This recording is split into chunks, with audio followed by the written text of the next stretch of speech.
Hello friends, स्वागत है आपका अगस्त्य क्लासेस में। मैं शालू रानी।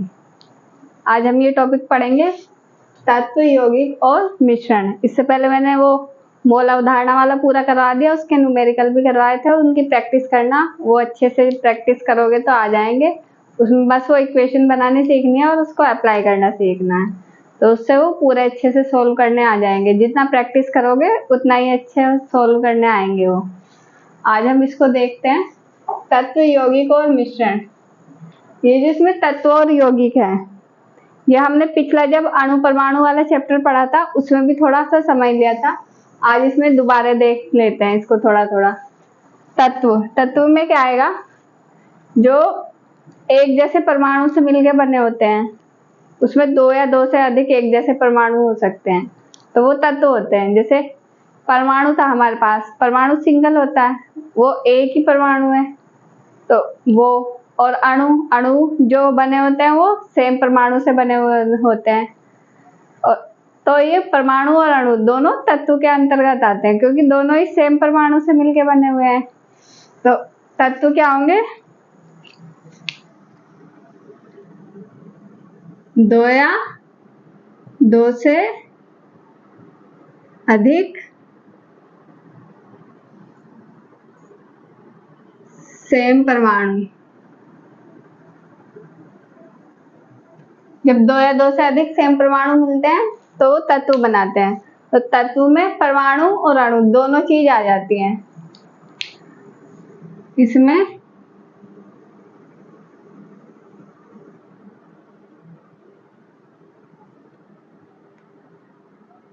अणु और परमाणु दोनों आएंगे। अणु परमाणु आते हैं। जैसे परमाणु देखे थे हमने, सिंगल जो परमाणु होते हैं वो भी तत्व के अंतर्गत आएंगे, और जो अणु होते हैं वो भी सेम परमाणुओं से मिलके बने हुए होते हैं, तो वो भी तत्व के अंतर्गत आएंगे। मतलब परमाणु सेम होने चाहिए, संख्या चाहे उनकी दो हो या दो से ज्यादा हो सकती है। अब हम जैसे देख लेते हैं, हमारे पास जो अभी तक तत्व पता है कितने? 118 तत्व हैं। 118 तत्व ज्ञात है हमें, पर इनमें से जो प्राकृतिक तत्व है वो फिर 98 ही है। प्राकृतिक तत्व जो प्रकृति से प्राप्त है वो 98 है, और बाकी जो है वो रासायनिक विधि से द्वारा बनाए गए हैं।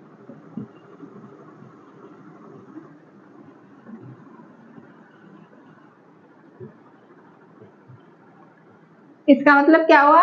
अभी तक हमें जितने भी तत्व ज्ञात हैं, चाहे वो प्राकृतिक हो चाहे वो केमिकल विधि से बनाए गए हों, वो टोटल 118 हैं। पर जो प्राकृतिक है, जो हमें प्रकृति से प्राप्त हुए हैं, वो 98 है, और बाकी के जो बचे हुए हैं वो सब केमिकल रिएक्शन करके बनाए गए हैं। तो बाकी के केमिकल रिएक्शन से बनाए हैं रासायनिक तत्व।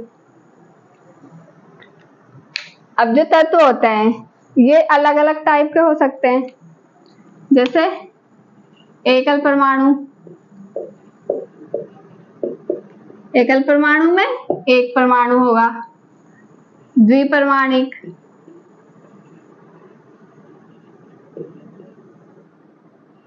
द्विपरमाणु, या फिर तीन परमाणु, त्रि या तीन,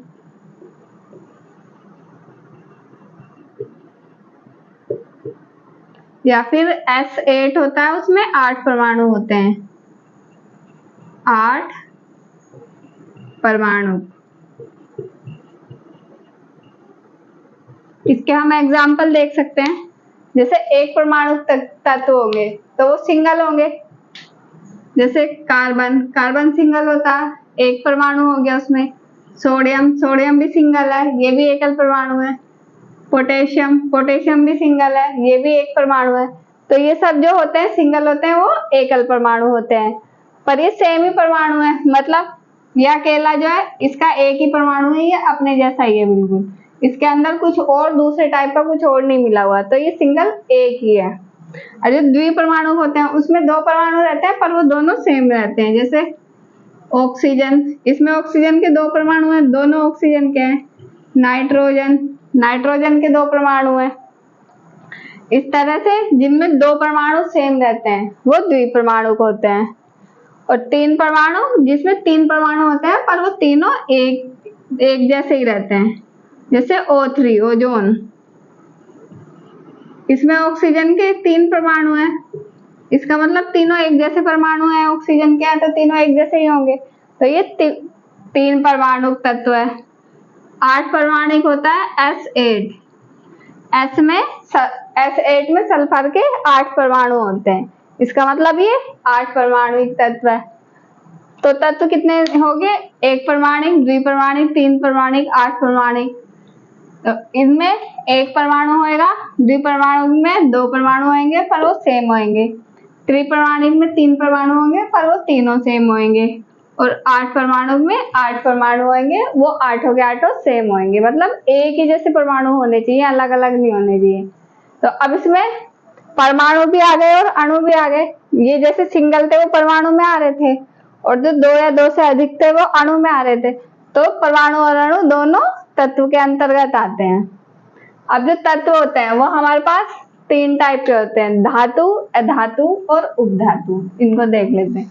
जो धातु होते हैं, धातु क्या होते हैं? जैसे जिनके पास 1-2 इलेक्ट्रॉन एक्स्ट्रा होते हैं, तो वो उस इलेक्ट्रॉन को त्याग देते हैं और अपने आप को धनावेशित कर लेते हैं, तो वो धातु कहलाते हैं। जैसे आवर्त सारणी में जो लेफ्ट साइड की 2 लाइनें हैं, फर्स्ट डे और सेकंड डे वाली, उनमें जो दोनों में हाइड्रोजन को छोड़ के वो सारे धातु हैं। इसका मतलब वो इलेक्ट्रॉन त्याग सकते हैं, इलेक्ट्रॉन त्याग के वो धनायन बना लेते हैं। तो ये क्या करते हैं? इलेक्ट्रॉन त्याग देते हैं, त्याग कर धनायन बनाते हैं। इलेक्ट्रॉन त्याग देंगे और धनायन बना लेंगे, क्योंकि इनके पास 1-2 इलेक्ट्रॉन एक्स्ट्रा होता है, उसको ये इजीली त्याग देते हैं, और अगर ज्यादा होते हैं तो उसको त्यागना थोड़ा हार्ड होता है, इसलिए वो जिनके पास ज्यादा होते हैं वो दूसरों से ले लेते हैं। जैसे सोडियम में रहता है, सोडियम का परमाणु क्रमांक 11 होता है, तो इसका इलेक्ट्रॉनिक विन्यास करेंगे 2, 8 और 8 आएगा। तो ये जो लास्ट वाला 1 इलेक्ट्रॉन है, या ये तो इसको या तो ये त्यागेगा, या इसको 8 इलेक्ट्रॉन और चाहिए 8 करने के लिए, यहाँ पे 8 कम से कम होने चाहिए, तो 8 करने के लिए इसको 7 इलेक्ट्रॉन लेने पड़ेंगे, और अगर त्यागेगा तो ये 1 ही त्यागेगा। तो 1 इलेक्ट्रॉन त्यागना 7 इलेक्ट्रॉन लेने से ज्यादा आसान होगा, तो ये इसको 1 को त्याग देगा, ये इलेक्ट्रॉन किसी और को दे देगा, इसका इलेक्ट्रॉनिक विन्यास 2, 8 हो जाएगा। अब जो इलेक्ट्रॉन दे देते हैं किसी और को, तो उनके पास पॉजिटिव चार्ज आ जाता है, जैसे N है, अब इसके ऊपर पॉजिटिव चार्ज आ जाएगा क्योंकि इसने 1 इलेक्ट्रॉन दे दिया।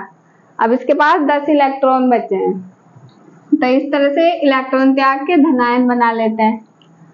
और जो धातु होते हैं उनमें धात्विक चमक रहती है, मतलब वो चमकते हैं, उसमें अलग सी एक चमक रहती है, और आवर्त सारणी में ये बाईं तरफ लेफ्ट साइड में होते हैं, लेफ्ट साइड की जो 2 लाइनें रहती हैं उनमें होते हैं, आवर्त सारणी में बाईं ओर।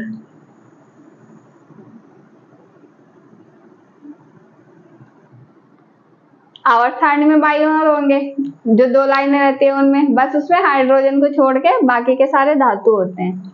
ये ठोस होते हैं और कठोर होते हैं। ठोस होते हैं मतलब ये हार्ड होते हैं, विद्युत और ऊष्मा के सुचालक होते हैं। सुचालक, इसका मतलब क्या है? इनमें से जो विद्युत होते हैं लाइट और हीट, ऊष्मा मतलब हीट, वो पास हो सकती है। जैसे करंट आता है किसी तार में, जब हम उसको बोर्ड में लगाते हैं तो उसमें वहां पे जहां से बोर्ड में लगाया वहां से करंट दूसरी तरफ फ्लो हो जाता है, तो वो जो तार बने हुए हैं वो सब धातु के बने हुए हैं, इसलिए उनमें करंट फ्लो होता है।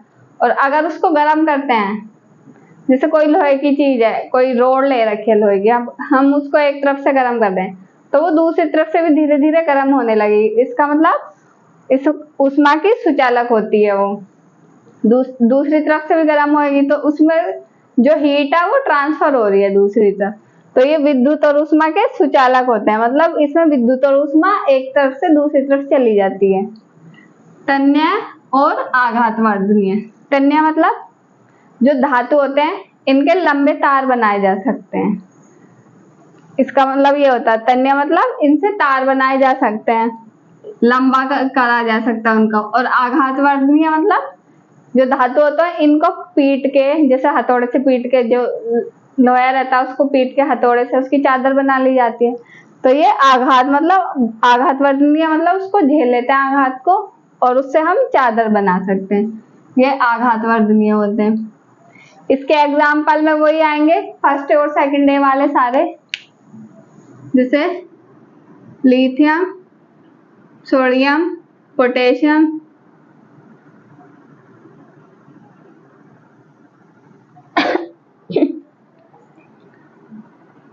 रुबिडियम। और सेकंड डे वाले बी,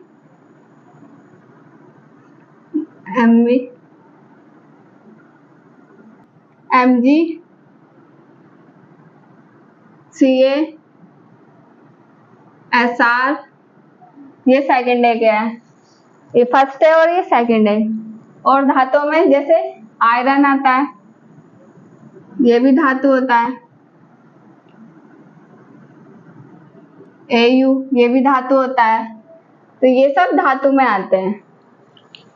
अब हम अधातु को देखते हैं। अधातु की क्या प्रॉपर्टी होती है?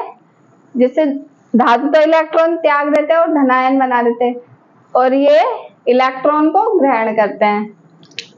इलेक्ट्रॉन को ग्रहण करेंगे और ऋण आयन बनाएंगे।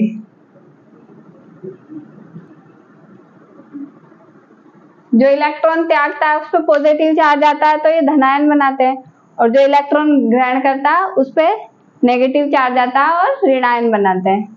जैसे क्लोरीन है, क्लोरीन का परमाणु क्रमांक 17 होता है। इसका हम इलेक्ट्रॉन विन्यास करते हैं 2, 8 और 7 होता है।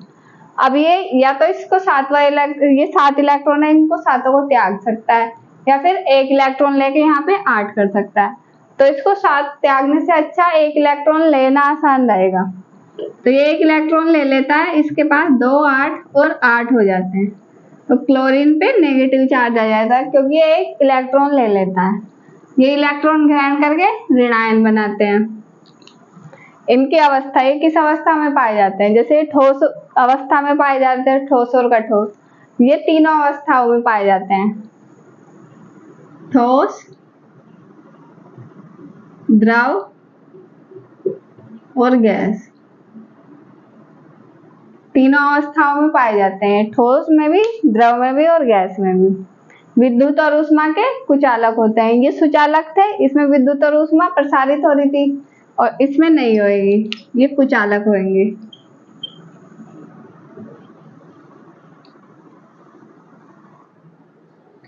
आवर्त सारणी में वो बाएं ओर थे और ये दाएं ओर, राइट हैंड की तरफ होते हैं, दाईं ओर।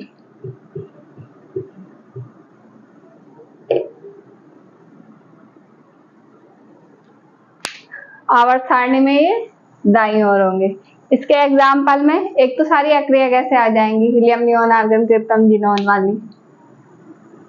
हीलियम, नियोन,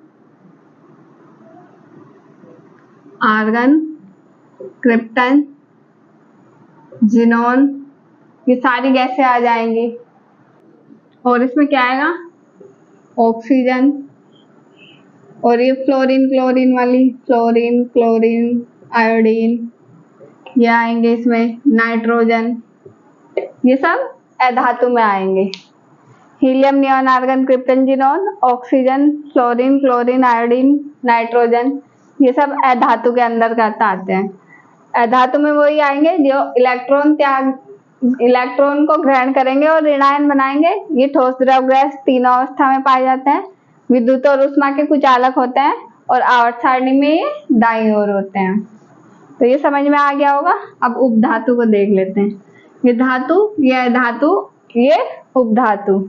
जो उपधातु होते हैं इनमें धातु और अधातु दोनों के ही गुण होते हैं, दोनों की प्रॉपर्टी होती है। तो धातु व अधातु,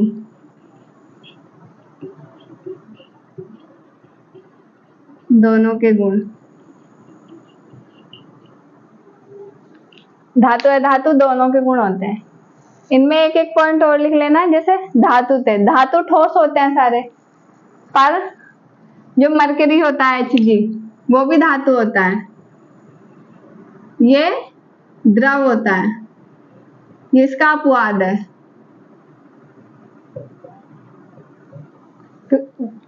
जैसे धातुओं की प्रॉपर्टी होती है ये ठोस होते हैं, पर जो ये मरकरी Hg ये भी एक धातु है, परंतु ये द्रव अवस्था में पाया जाता है। आपने देखा होगा वो थर्मामीटर जो होता है उसके अंदर जो लिक्विड सा भरा होता है, जब टेम्परेचर नापते हैं वो ऊपर नीचे जाता है, वो मरकरी होता है Hg, उसको पारा बोलते हैं। तो ये द्रव अवस्था में पाया जाता है। और इसमें अधातु, इसका भी एक अपवाद है, ग्रेफाइट।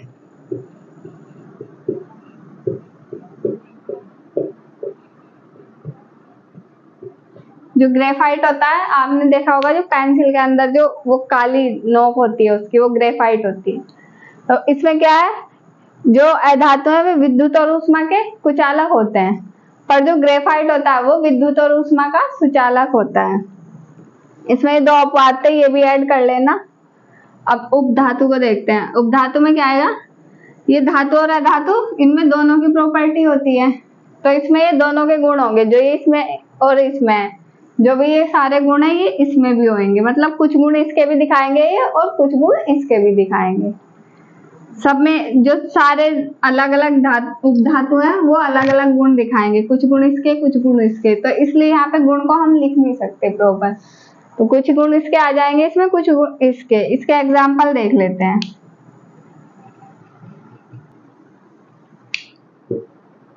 बोरॉन, सिलिकॉन और आर्सेनिक, ये उपधातु के अंतर्गत आते हैं।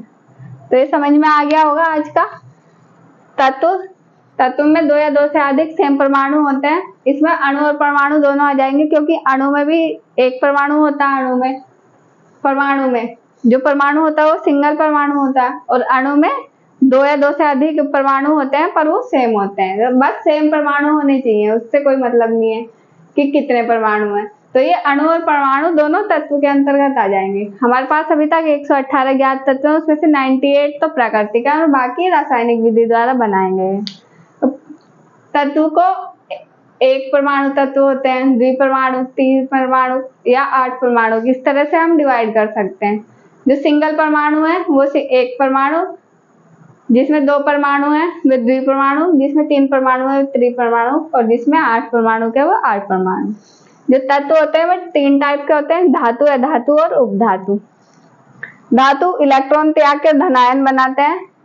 इनमें धात्विक चमक होती है, एक तरह से चमकते हैं ये, और ये ठोस अवस्था में पाए जाते हैं, कठोर होते हैं, विद्युत ऊष्मा के सुचालक होते हैं, तन्य और आघातवर्धनीय होते हैं। अधातु इलेक्ट्रॉन ग्रहण करके ऋणायन बनाते हैं। ये ठोस, द्रव, गैस तीनों अवस्थाओं में पाए जाते हैं, विद्युत ऊष्मा के कुचालक होते हैं और आवर्त सारणी में दाईं ओर पाए जाते हैं। उपधातु अधातु और धातु दोनों की प्रॉपर्टी होती है इसमें। इसके एग्जाम्पल है बोरॉन, सिलिकॉन और आर्सेनिक। अब हम आगे देखते हैं। इसमें तत्व को हमने पूरा समझ लिया, अब हम यौगिक देखते हैं। यौगिक क्या होते हैं ये हमने पहले ही पढ़ा था। इसमें भिन्न परमाणु होते हैं। तत्व में सेम परमाणु थे, लेकिन इसमें अलग अलग परमाणु होते हैं। भिन्न भिन्न तत्व भी कह सकते हैं या परमाणु भी बोल सकते हैं।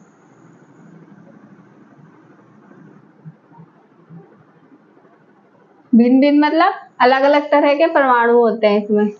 अनुपात इनका समान रहता है, अनुपात समान रहता है।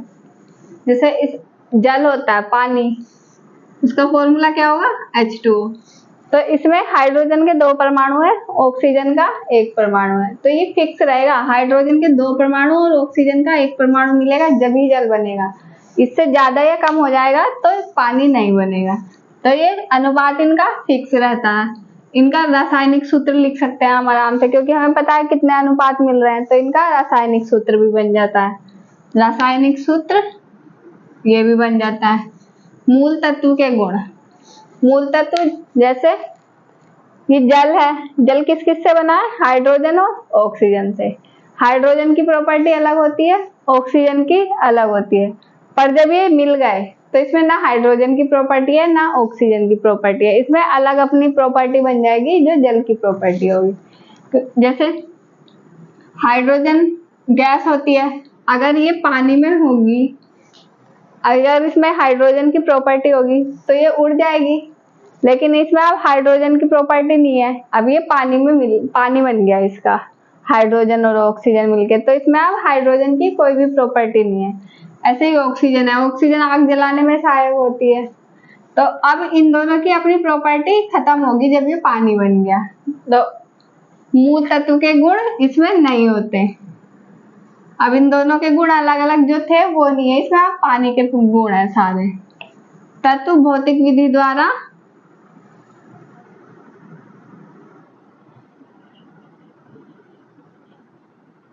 अलग नहीं किए जा सकते। मतलब अभी जैसे मिल गए, हाइड्रोजन भी मिल गया और ऑक्सीजन भी मिल गया, अब इन्हें हम भौतिक विधि से अलग नहीं कर सकते, इनको रासायनिक विधि द्वारा अलग कर सकते हैं। हम रासायनिक विधि यूज करेंगे तभी ये अलग हो सकते हैं, भौतिक विधि से ये अलग नहीं हो सकते। अब हम इसके कुछ एग्जाम्पल लिखते हैं। एक तो मैंने बता ही दिया, H2O, इसमें हाइड्रोजन के 2 परमाणु हैं, ऑक्सीजन का 1 परमाणु और दोनों अलग अलग परमाणु हैं, तो ये यौगिक होगा H2SO4। इसमें हाइड्रोजन के 2, सल्फर का 1 और ऑक्सीजन के 4 परमाणु हैं। HNO3, इसमें भी अलग अलग परमाणु हैं। KMNO4, इसमें भी अलग अलग परमाणु हैं। ऐसे बहुत सारे यौगिक हैं जिनको हम यहाँ लिख सकते हैं। यूरिया, NH2CO NH2, ये भी यौगिक है। तो ये सब यौगिक हैं जो अलग अलग परमाणु मिलके एक अलग अलग परमाणु मिलते हैं इसमें और एक यौगिक का निर्माण करते हैं। भिन्न भिन्न तत्व या परमाणु, तत्व भी बोल सकते हैं क्योंकि ये तत्व के अंतर्गत ही आते हैं परमाणु और अणु। तो इसमें अलग अलग परमाणु मिलके जब कोई एक यौगिक बना रहे हैं तो ये सब यौगिक हो गए। इनमें सब अलग अलग परमाणु है, देख सकते हैं हम यहाँ पे। अब जैसे ये है तत्व का छोटा पार्ट, सबसे छोटा कण जो होगा, और यौगिक का सबसे छोटा कण क्या होगा? जो तत्व का सबसे छोटा कण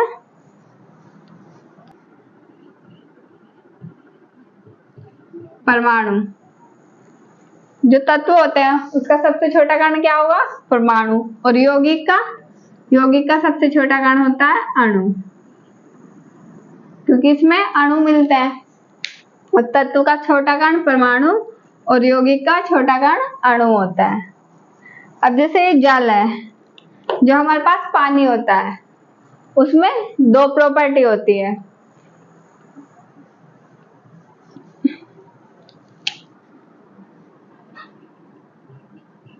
तत्व और यौगिक। ये एक अपवाद की तरह देख सकते हैं हम इसको, क्योंकि इसमें अलग अलग परमाणु हैं तो ये यौगिक ही होना चाहिए, लेकिन हम इसको तत्व में भी काउंट करते हैं क्योंकि इसमें हाइड्रोजन और ऑक्सीजन है, अलग अलग है, तो उसके अकॉर्डिंग तो ये यौगिक होगा। पर अगर हम पूरे पानी का एक अणु लेते हैं तो ये फिर तत्व में आ जाएगा। पूरा जो पानी है, बहुत सारा पानी होता है, उसमें से एक अणु निकालेंगे उसका तो ये पूरा निकलेगा H2O। तो इस तरह से यह अणु है, तो ये तत्व और यौगिक दोनों की प्रॉपर्टी को दिखाते हैं। अब हम देखते हैं, ये एक इधर एग्जांपल है बेकिंग सोडा, ये भी एक यौगिक है। तो ये इसकी प्रॉपर्टी क्या है, ये किस काम आता है? बेकिंग सोडा, इसका फॉर्मूला होता है NaHCO3, इसको खाने का सोडा भी बोलते हैं। जो हमारे किचन में सोडा यूज होता है ये वही सोडा है, इसका फॉर्मूला है NaHCO3। इसका रासायनिक नाम क्या होगा? Sodium bicarbonate.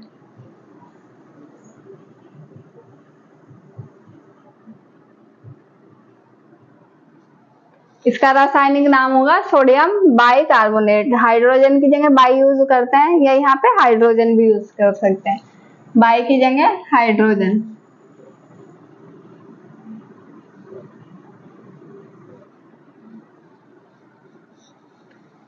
तो अब इसके कितने नाम हो गए, ये फॉर्मूला है NaHCO3। एक तो इसको बेकिंग सोडा बोलते हैं, दूसरा खाने का सोडा, तीसरा सोडियम बाइकार्बोनेट या सोडियम हाइड्रोजन कार्बोनेट। ये 4 नाम इसके ही हैं, इसलिए ये अलग अलग आ जाए तो इनसे कंफ्यूजन नहीं होना। हाइड्रोजन भी आ सकता है, बाई भी आ सकता है, और खाने का सोडा बेकिंग सोडा तो इसको बोलते हैं। अब हम इसके उपयोग देखते हैं, ये क्या क्या काम आता है।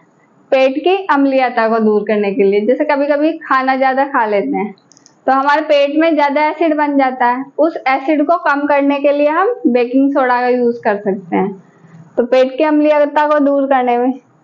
और जो परिवार नियोजन गोलियां होती हैं, परिवार नियोजन गोलियां, उनमें भी इसका प्रयोग किया जाता है। परिवार नियोजन गोलियां रहती है, उनमें प्रयोग करते हैं। चर्म रोग उपचार, चर्म रोग के उपचार के लिए, जैसे बॉडी पे स्किन में जो रोग हो जाते हैं उसको चर्म रोग बोलते हैं, स्किन की जो बीमारियां होती हैं, तो उसके उपचार के लिए भी बेकिंग सोडा का यूज कर सकते हैं। बेकिंग पाउडर बनाने में, जो बेकिंग पाउडर बनता है उसमें भी बेकिंग सोडा यूज होगा। कच्चे दूध को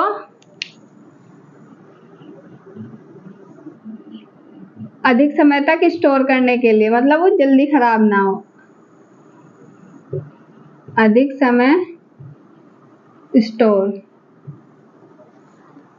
अगर हम कच्चे दूध में बेकिंग सोडा मिला देंगे तो वो जल्दी खराब नहीं होएगा, तो कच्चे दूध को अधिक समय तक स्टोर करने के लिए भी हम बेकिंग सोडा को यूज करते हैं। और आग बुझाने में, आग बुझाने में कैसे काम आएगा, ये सोडियम बाइकार्बोनेट है, इसमें कार्बन डाइऑक्साइड गैस भी है, तो कार्बन डाइऑक्साइड गैस जो होती है वो आग बुझाने के काम आती है, और ऑक्सीजन जलाने के काम आती है। तो इसके अंदर जो कार्बन डाइऑक्साइड गैस है CO2, वो आग बुझाने का काम करती है, आग बुझाने के। तो इस तरह से ये आग बुझाने के काम भी आता है। तो ये यौगिक कंप्लीट हो गया। इसमें भिन्न भिन्न तत्व होता है, इनका अनुपात निश्चित होता है, इसलिए इनका रासायनिक सूत्र हम लिख सकते हैं। इनके मूल तत्व के गुण खत्म हो जाते हैं, जैसे हाइड्रोजन और ऑक्सीजन में इनके अलग अलग प्रॉपर्टी थी, वो यहाँ पे खत्म होगी जब यहाँ पे यौगिक बन गया। तत्व भौतिक विधि द्वारा अलग नहीं कर सकते इनको केमिकल विधि द्वारा ही अलग कर सकते हैं। ये इसके कुछ एग्जाम्पल है, H2O, H2SO4, HNO3, KMNO4, NH2CO, NH2, NaCO3, ऐसे बहुत सारे एग्जाम्पल बन सकते हैं। तत्व का जो सबसे छोटा पार्ट होता है, जो तत्व होता है उसका सबसे छोटा पार्ट परमाणु होगा, और यौगिक का सबसे छोटा पार्ट अणु होगा, और जो जल होता है वो तत्व और यौगिक दोनों में काउंट होता है। इसलिए इसमें कंफ्यूज नहीं होना कि कभी क्वेश्चन आए कि जल तत्व है या यौगिक है, और अगर हमारे पास ऑप्शन में यौगिक नहीं है और तत्व दिया हुआ है तो कंफ्यूजन हो जाएगा। इसलिए इसको भी याद रखना है कि वो तत्व में भी काउंट होता है, यौगिक तो है ही है ये, लेकिन तत्व में भी काउंट होता है। अब ये एक यौगिक है बेकिंग सोडा, ये काम आता है पेट की अम्लीयता को दूर करने में, परिवार नियोजन गोलियों में, चर्म रोग उपचार में, बेकिंग पाउडर बनाने में, कच्चे दूध तक को अधिक समय तक स्टोर करने में, और आग बुझाने में। इसके चारों नाम याद रखने हैं, बेकिंग सोडा, खाने का soda, sodium bicarbonate, sodium hydrogen carbonate. तत्व और यौगिक को देख लिया हमने, अब हम मिश्रण देख लेते हैं। मिश्रण में क्या होता है, तत्व और यौगिक तो हमने पहले भी पढ़े थे, इसलिए इसे समझने के लिए ज्यादा टाइम नहीं लगेगा, क्योंकि हमने पीछे भी पढ़ रखा है। अब मिश्रण को देख लेते हैं। मिश्रण भी इजी है, इसमें ज्यादा कुछ नहीं है। इसमें 2 या 2 से अधिक तत्व या यौगिक मिलेंगे, या तो 2, इसमें 2 मिलेंगे या 2 से ज्यादा मिलेंगे, पर वो तत्व या यौगिक होंगे, पूरा तत्व मिलेगा या यौगिक मिलेगा एक इसमें। और उनका जो अनुपात रहता है वो भी निश्चित नहीं रहता। इसमें जैसे देख सकते हैं हम, पानी लिया हमने, पानी में चीनी मिला दो या नमक मिला दो या कुछ और मिला दो, रेत मिला दो, मिट्टी मिला दो, इसमें कुछ भी मिला सकते हैं। अब हमारे पास ये यौगिक है, चीनी, नमक, रेत, मिट्टी, इनको हम मिलाएंगे इसमें पानी में। पानी भी एक यौगिक है, तो ये दो दो यौगिक हो जाएंगे। एक मिला लेंगे, चीनी मिलाएंगे तो ये दो हो जाएंगे, नमक मिलाएंगे तो ये दो हो जाएंगे। तो ये दो हो सकते हैं या इससे ज्यादा भी हो सकते हैं। जैसे पानी में चीनी और नमक दोनों मिला दे तो ये तीन हो जाएंगे। इस तरह से ये दो या दो से अधिक हो सकते हैं, पर इनकी मात्रा फिक्स नहीं रहती। जैसे मैंने चीनी मिलाई पानी में, मैंने 1 चम्मच मिलाई, या किसी और कोई और मिला रहा है तो वो ज्यादा भी मिला सकता है या उससे कम मिला सकता है। तो इनका अनुपात निश्चित नहीं होता, अनुपात अनिश्चित। तो ये तो फिक्स रहता है कि दो या दो से अधिक यौगिक मिलेंगे, पर वो अनुपात फिक्स नहीं रहता कि कितना मिलेगा। तो ये अनुपात अनिश्चित रहता है इसका। गुण अवयवों के समान होते हैं, जो इसके गुण होते हैं वो इसके जो अवयव हैं उनके समान है। जैसे पानी में चीनी मिला रहे हैं तो उसमें चीनी का गुण भी रहेगा और पानी का गुण भी रहेगा। पर जो हमने पीछे यौगिक पढ़ा था, यौगिक में क्या हो रहा था, जैसे जल था, जल में हाइड्रोजन और ऑक्सीजन है। जब ये जल बनाते हैं तो इनके जो अवयव है, ये हाइड्रोजन और ऑक्सीजन, इनके गुण नहीं रहते, फिर ये खत्म हो जाता है, इसमें जल का अलग से गुण आ जाते हैं। पर इसमें इनके अवयवों के गुण रहते हैं, यौगिक में नहीं रहते, इसमें रहते हैं। गुण अवयवों के समान होते हैं। रासायनिक बंध, जब इनको मिलाते हैं आपस में तो इनके अंदर कोई रासायनिक बंध नहीं बनता, इसलिए इनका कोई सूत्र भी फिक्स नहीं होता, क्योंकि इनकी अमाउंट भी फिक्स नहीं होती, तो इनका सूत्र फिक्स नहीं होता। अलग अलग यौगिक का तो सूत्र होता है, पर जो एक साथ मिश्रण बनेगा, मिश्रण का कोई सूत्र नहीं होएगा, क्योंकि इनके अमाउंट फिक्स नहीं है। तो रासायनिक बंध और सूत्र नहीं होते इनके। अलग अलग, इनको अलग अलग कर सकते हैं। जो यौगिक थे उनको तो हम रासायनिक विधि से अलग कर रहे थे, लेकिन जो मिश्रण बनते हैं इनको हम भौतिक विधि द्वारा अलग कर सकते हैं।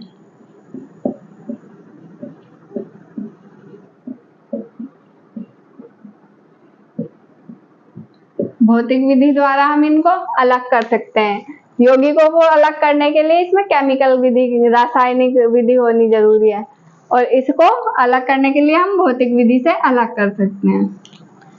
अब जो मिश्रण है, मिश्रण दो टाइप के होते हैं, एक समांगी और एक विषमांगी। समांगी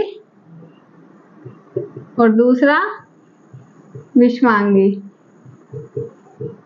अब हम इनमें अंतर देख लेते हैं, इनमें अंतर क्या है। जो समांगी मिश्रण होंगे, जब हम उनको घोलेंगे, जैसे पानी में हम चीनी घोल रहे थे तो वो पूरी तरह घुल जाती है, पानी में नमक घोलेंगे वो भी पूरी तरह घुल जाएगा। जो पूरी तरह अच्छे से घुल जाता है तो वो समांगी मिश्रण कहलाएगा। और जिसके पार्टिकल हमें दिखाई देते हैं घुलने के बाद भी, जैसे पानी में हम रेत को घोलते हैं तो हमें रेत दिखता है, वो थोड़ी देर बाद नीचे भी बैठ जाता है तो वो फिर और ज्यादा क्लियर दिखने लग जाता है। इस तरह के मिश्रण जो हमें दिखते हैं आंखों से मिलाने के बाद भी, वो विषमांगी कहलाते हैं। पानी में रेत मिलाएंगे या पानी में मिट्टी मिलाएंगे तो वो दिखती है हमें आंखों से, तो ये विषमांगी के अंतर्गत आएंगे। इनके कारण दिखते नहीं है और इनके दिखाई देते हैं। तो समांगी और विषमांगी को देखते हैं। इनके जो घटक होते हैं पूर्णतः घुल जाते हैं या मिल जाते हैं।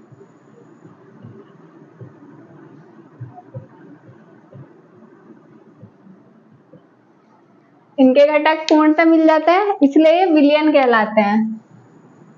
ये विलयन कहलाते हैं। इसके एग्जाम्पल में हम लिख सकते हैं चीनी पानी,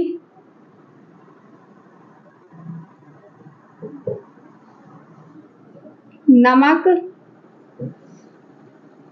पानी।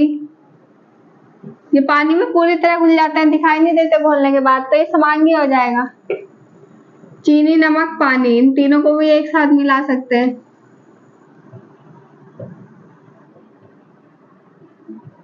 ये समांगी के अंतर्गत आएंगे। और विषमांगी में इनके घटक पूर्णतः मिलते नहीं है आपस में।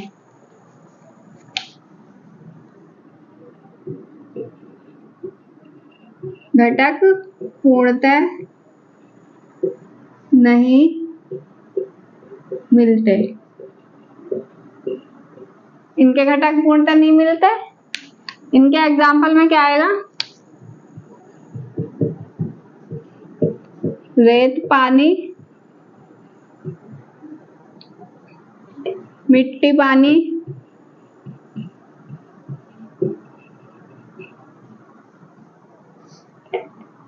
समुद्र का जो पानी होता है वो दोनों में आता है, इसमें भी, क्योंकि जो समुद्र का पानी होता है उसमें नमक घुला रहता है, उसके अकॉर्डिंग तो समांगी में आएगा, और उसमें रेत भी घुली रहती है, उसके अकॉर्डिंग वो विसमांगी में आता है। तो समुद्र का पानी दोनों में आएगा, समुद्र पानी समांगी में भी आएगा और विसमांगी में भी।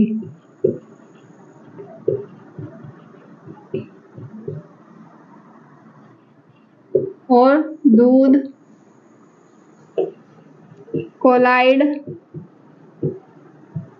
निलंबन,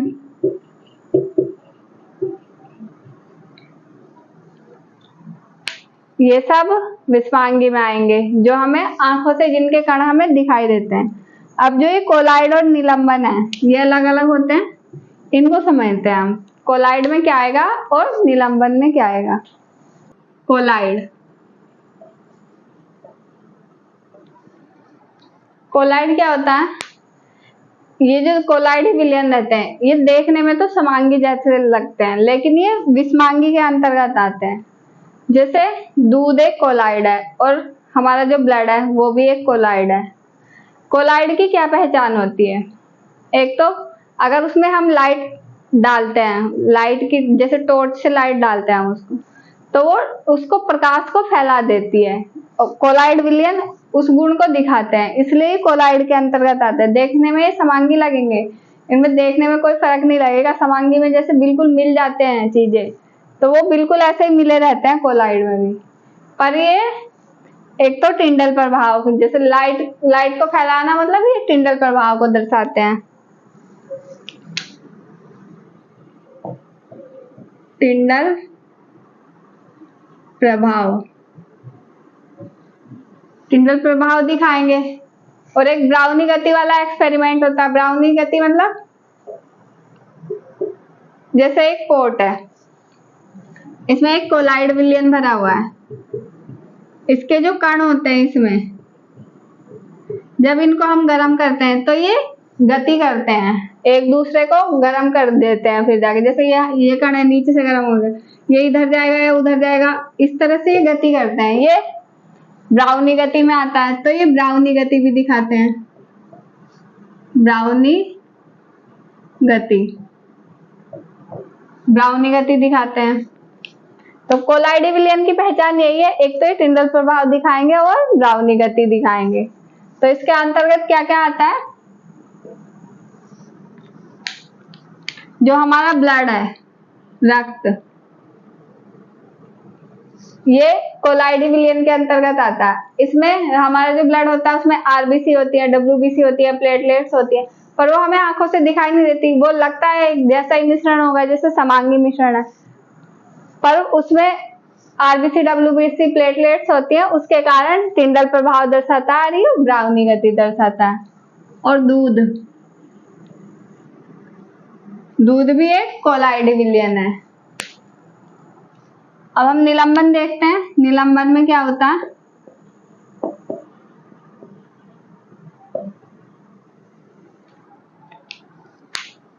निलंबन जो होता है इसमें जैसे हम कोई भी चीज घोल रहे हैं, किसी लिक्विड में कोई चीज घोल रहे हैं, तो उसके जो कण होंगे एक तो कोलाइड विलयन से बड़े होंगे, उनको हम आंखों से देख सकते हैं। कोलाइड के कण आंखों से नहीं देख सकते,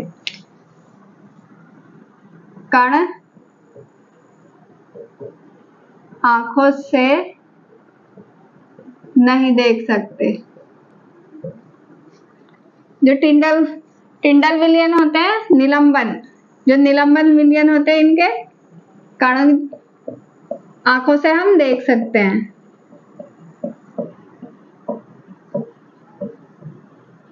आंखों से देख सकते हैं। और कोलाइड से बड़े होते हैं कण। कोलाइड विलयन जो होता है उससे बड़े होते हैं, कोलाइड से बड़े। एक तो हम इनको आंखों से देख सकते हैं, दूसरा ये कोलाइडी कण से बड़े होते हैं, कोलाइडी विलयन के जो कण होते हैं उनसे बड़े होते हैं। तीसरा, जब हम इसमें उसको घोलते हैं तो वो हमें अलग अलग दिखाई देते हैं। और जैसे हमने पानी में रेत को घोला, रेत के कण दिखाई देते हैं हमें, और वो थोड़ी देर बाद नीचे भी बैठ जाते हैं। तो रेत और पानी का विलयन जो है वो निलंबन के अंतर्गत आता है। इसके एग्जाम्पल में क्या आएगा? रेत पानी, रेत और पानी का विलयन। चौक और पानी का विलयन, आटा और पानी,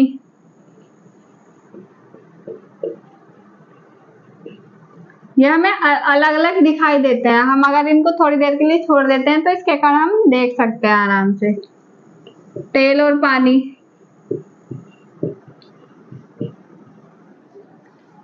ये इसके कुछ एग्जाम्पल है, और भी आ सकते हैं इसमें। तो ये समझ में आ गया होगा, इसको एक बार दोबारा देख लो। समांगी, इनके घटक पूर्णतः मिल जाते हैं, मतलब वो पूरी तरह से अच्छे से मिल जाते हैं। जैसे चीनी और में पानी में चीनी मिलाते हैं तो पूरी तरह मिल जाती है, वो हमें दिखता नहीं है फिर उसमें कोई भी कण। तो जो पूर्णतः मिल जाते हैं वो समांगी मिश्रण कहलाते हैं। ये जब ये पूर्णतः मिल जाता है तो ये विलयन कहलाते हैं। जैसे चीनी पानी, नमक पानी, चीनी नमक पानी, समुद्र का पानी, समुद्र के पानी में भी नमक होता है, तो ये समुद्र का पानी भी समांगी में भी आता है, और ये विषमांगी में भी आएगा समुद्र का पानी, क्योंकि इसमें रेत भी मिली हुई होती है और कैल्शियम कार्बोनेट भी होता है इसमें। विषमांगी के घटक पूर्णतः नहीं मिलते, जैसे रेत पानी, मिट्टी पानी, समुद्र का पानी, दूध। कोलाइड और निलंबन, जो कोलाइड निलंबन है इनको हम यहाँ से समझ सकते हैं। जो कोलाइड है वो टिंडल प्रभाव और ब्राउनी गति, ये दोनों गुण दिखाता है, इसी के कारण वो कोलाइड कहलाता है। जो जिनमें टिंडल प्रभाव और ब्राउनी गति ये दोनों गुण दिखाएगा तभी वो कोलाइड कहलाएगा। जैसे हमारा ब्लड होता है, रक्त और दूध, इनके कण हम आंखों से नहीं देख सकते, देखने में तो ये समांगी जैसे लगते हैं, पर ये टिंडल प्रभाव और ब्राउनी गति के कारण कोलाइड कहलाते हैं और विषमांगी में आते हैं। निलंबन, कण आंखों से देख सकते हैं, कोलाइडी कण से बड़े होते हैं वो कोलाइड विलयन के कण से। जैसे रेत पानी, चौक पानी, आटा पानी, तेल पानी, इनको जब हम मिला देते हैं और थोड़ी देर बाद छोड़ देते हैं, सब नीचे बैठ जाएंगे, तो वो हमें आंखों से दिखते हैं। तो निलंबन के कण बड़े होते हैं और ये हमें आंखों से दिखाई देते हैं। आज की क्लास में इतना ही है। क्लास अच्छी लगी हो तो शेयर करें, लाइक करें, कमेंट करें और चैनल को सब्सक्राइब करें। Thank you.